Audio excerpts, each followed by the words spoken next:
After that, she left, and I sent my letter, not adding any more information about the Marquis's visit. On the same night, my servant, Ernest Defarge, announced that a young man was sent to urgently call me to a patient's house in the Rue at Saint Honor.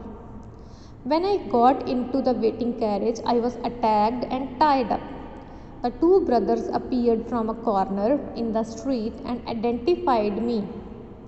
Then the Marquis took from his pocket the letter I had written, showed it to me, and burnt it in the light of Lalten. Not a word was spoken.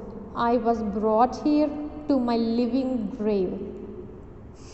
So, doctor said, I have already written my letter and I have not added about Marquis' visit there.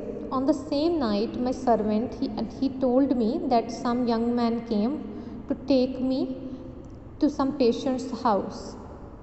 When I just got inside the carriage, I was attacked and tied up.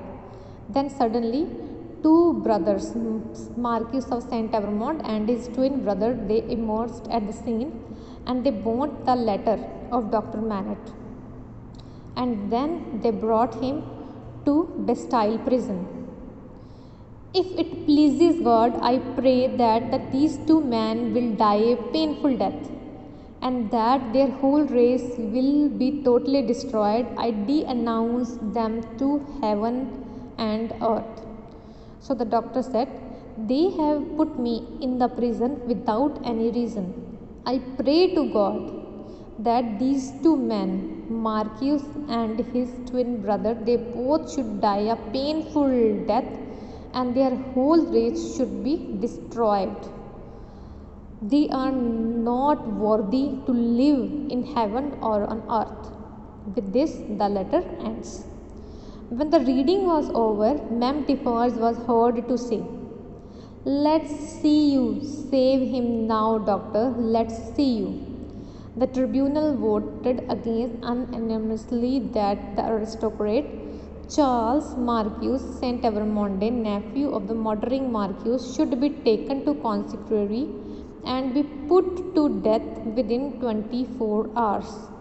So Ma'am Defarge shouted, now let's see whether you are going to save him or you are not going to save him, doctor. So the tribunal voted against the aristocrat, and they announced that the prisoner should be given death punishment within 24 hours. Lucy was morally stricken but uttered no word. She wanted to be brave for her husband's sake. Charles embraced his beautiful wife and kissed her goodbye. The doctor almost fell to his knees, but Charles did not let him. So Lucy, although she was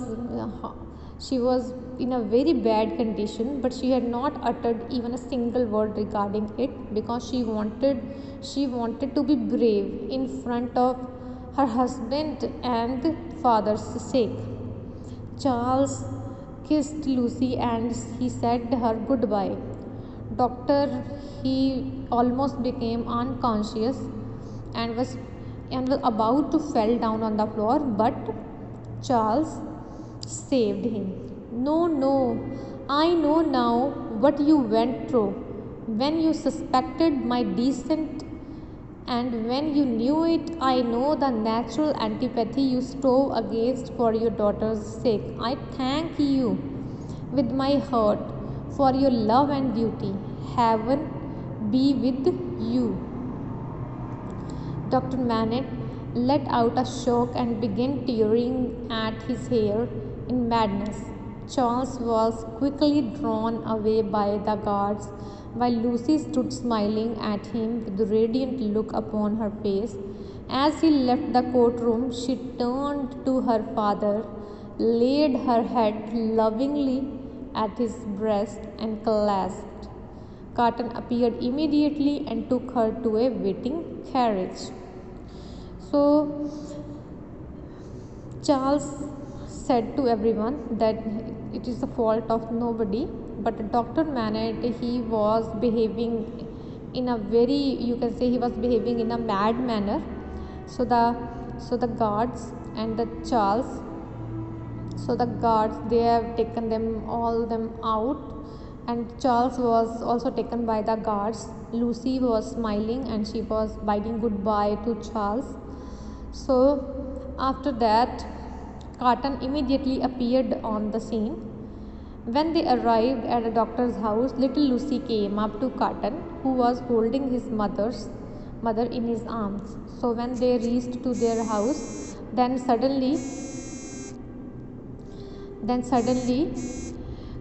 Carton, when they came to Manette house, then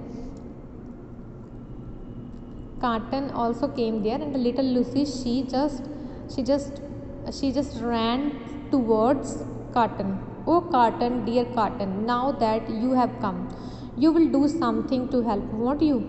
She was very hopeful that Carton will help them, and he is going to help. Carton bent over and laid her cheek against his face and whispered in her ear, I promise, but before I go, may I kiss your mother? Carton promised little Lucy that he will help, but before he asked for the permission to kiss her mother. It was remembered afterwards that Carton leaned down to put his lips on Lucy's cheek, and he whispered some word.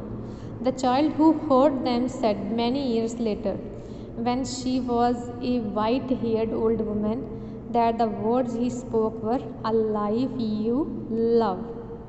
So the Carton, what he whispered in the Lucy's ears, he whispered, a life you love, means the Carton had given the promise that he can sacrifice his own life for the life that Lucy Manette loves.